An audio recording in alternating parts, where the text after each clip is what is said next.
Assalamualaikum warahmatullahi wabarakatuh.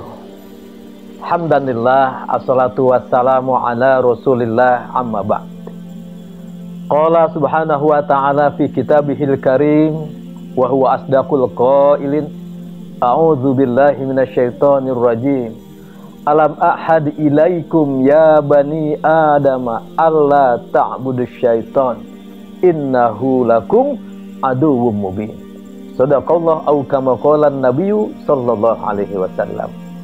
Ikhwanillah, sahabat usdun yang dirahmati Allah Subhanahu wa taala. Jangan kemana-mana, tonton terus tayangan ini karena kali ini materinya sangat menarik dan wajib ditonton. Yaitu tentang anak-anak iblis dan tugasnya masing-masing. Nah, sahabat usdun, Allah Subhanahu wa taala di dalam Al-Qur'an surat Yasin ayat 60 telah mengingatkan, alam ahad ilaikum ya bani adam alla ta'budu syaitan innahu lakum aduwwum mubin. Dan sesungguhnya anak bani Adam itu sudah diingatkan, manusia sudah diingatkan, alla ta'budu syaitan, janganlah engkau menyembah syaitan, sesungguhnya ia adalah musuh yang nyata bagi kalian. Jadi setan ini musuh nyata, sudah jelas-jelas dalam Al-Quran, banyak ayat yang menyatakan demikian.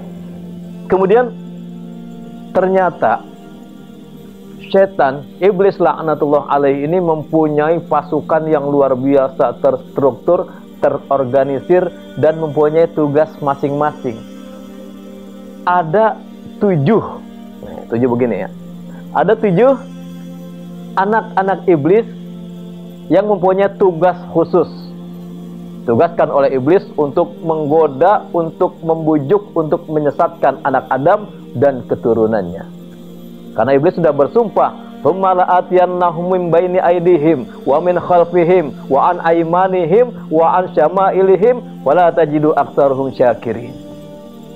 Dan aku akan menyesatkan anak Adam, menggoda anak Adam dari depan, dari belakang, dari kanan, dari kiri, sehingga kebanyakan dari mereka tidak bersyukur kepada Allah Subhanahu wa taala. Kita akan bahas 7 anak-anak iblis dan apa tugasnya. Jangan kemana-mana, tonton terus tayangan ini di channel Sahabat Usdun. Pemirsa yang dirahmati Allah. Yang pertama, anak iblis yang bernama Al-Syabru. Ia bertugas menggoda manusia yang sedang galau karena mengalami musibah.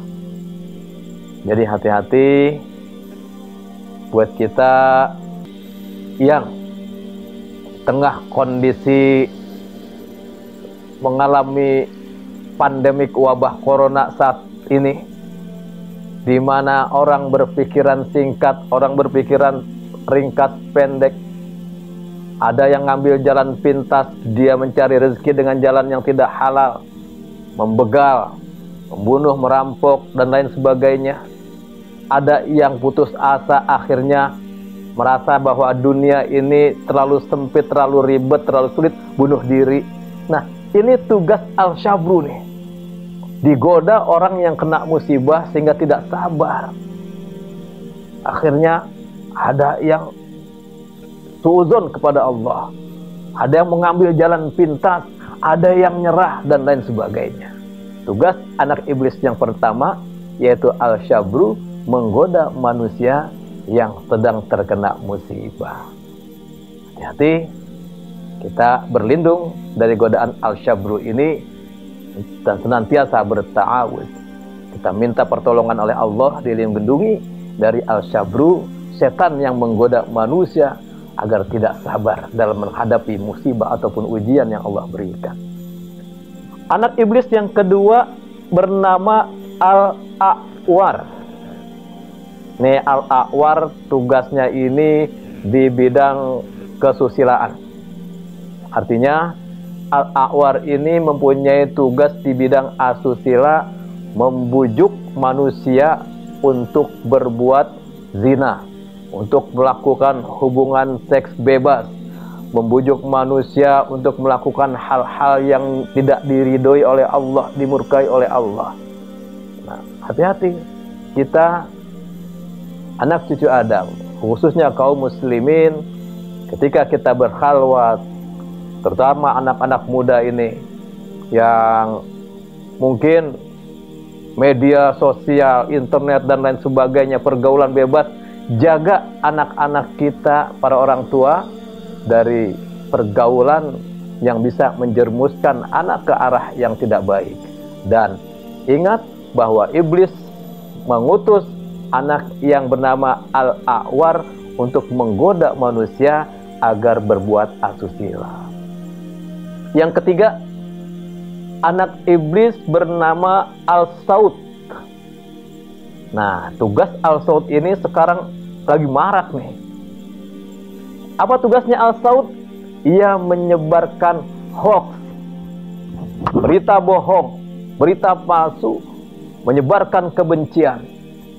Ketika ada satu kabar, sekarang apalagi zaman medsos seperti ini, hati-hati jangan sampai ketika kita mendapatkan satu kabar, satu berita, terus kita tidak memikirkan ke depannya apakah baik atau tidak berita atau kabar ini kita sebarkan lagi ke orang lain. Ingat, ada anak iblis yang bernama Al-Saud yang tugasnya dia tebarkan kebencian, dia tebarkan berita-berita bohong sehingga orang-orang semakin sesat, dan kemudian ada orang yang sudah sesat, dia menyesatkan orang lain lagi. Anak iblis yang ketiga yang bernama Al-Saud. Yang keempat, nah ini yang keempat adalah anak kesayangan iblis. Dari 7 anak iblis, anak keempat ini adalah anak kesayangan iblis. Namanya Dasim. Hati-hati orang tua, kalau memberi nama anak, lihat dulu artinya, tanya kepada ustadz, kepada ulama, apakah baik atau buruk artinya. Ternyata Dasim ini adalah nama anak iblis yang bertugas untuk mengganggu, merusak rumah tangga manusia. Jadi kalau suami sedang keluar rumah mencari nafkah, maka dibisikkanlah kepada istrinya ini rasa was-was, rasa curiga, rasa cemburu. Begitu juga di luar rumah sana, ketika sang suami sedang pergi keluar, di sana banyak godaan wanita-wanita yang mungkin fisiknya lebih baik daripada yang di rumah. Nah, kalau kurang-kurang kuat iman, Dasim inilah yang kemudian membisikkan untuk si suami ini mencari wanita lain yang tidak halal dan lain sebagainya. Dan Dasim, apabila dia berhasil memisahkan seorang manusia atau 2 orang manusia yang berumah tangga, maka iblis sangat berbahagia. Iblis sangat bergembira, disematkanlah mahkota di kepalanya Dasim karena berhasil memisahkan pernikahan 2 anak manusia tadi. Anak iblis yang keempat bernama Dasim.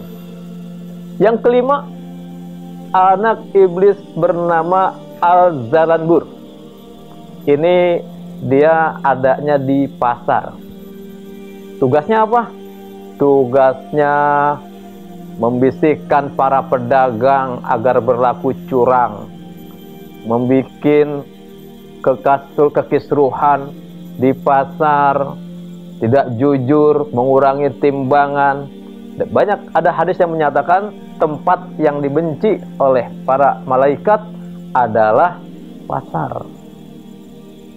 Jadi pasar ini adalah kerajaannya setan, dan disitulah Al-Zalanbur tugas utamanya mengganggu orang-orang atau manusia yang ada di pasar sehingga dia berbuat kecurangan dalam hal muamalah ataupun jual beli.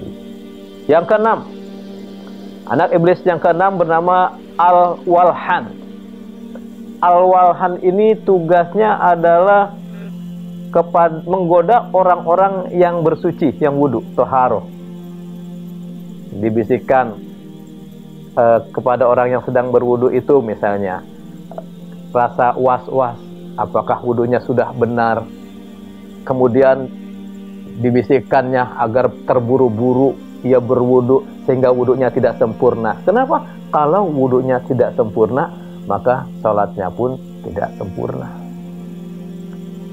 Yang ketujuh, yang terakhir, anak iblis yang bernama Al-Khanzab adalah anak iblis yang ditugaskan mengganggu orang yang sholat. Jadi ini luar biasa nih, iblis beserta pasukannya. Al-Khanzab ini mengganggu orang yang sholat, sehingga orang yang sholat lupa akan bilangan sholatnya. Yang sholat tergesa-gesa dengan sholatnya, ingin buru-buru selesai. Kadang dibisikkannya, diajak mainnya pikiran orang yang sholat kemana-mana sehingga dia tidak khusyuk. Hati-hati ketika kita sedang sholat, ingat ada Al-Khanzab di sana yang akan merusak nilai sholat yang kita lakukan. Sahabat usdun yang dirahmati Allah, luar biasa godaan iblis dari segala arah, dari segala bidang, sampai ada pasukan-pasukannya, ada manajer-manajernya yang mempunyai tugas yang khusus. Untuk itu kita sebagai manusia tiada ada daya upaya yang kita lakukan kecuali memohon perlindungan kepada Allah Subhanahu wa ta'ala. Berta'awudz, mohon perlindungan kepada Allah daripada godaan setan iblis yang terkutuk beserta seluruh anak-anak keturunannya. Pemirsa, sahabat usdun, semoga ketika kita sudah mengetahui anak iblis dan tugasnya masing-masing, kita bisa lebih waspada, kita bisa lebih mawas diri agar kita tidak terjerumus dan tergoda oleh bujukan setan beserta pasukannya. Semoga bermanfaat. Wallahul muwaffiq ila aqwamit thoriq. Assalamualaikum warahmatullahi wabarakatuh.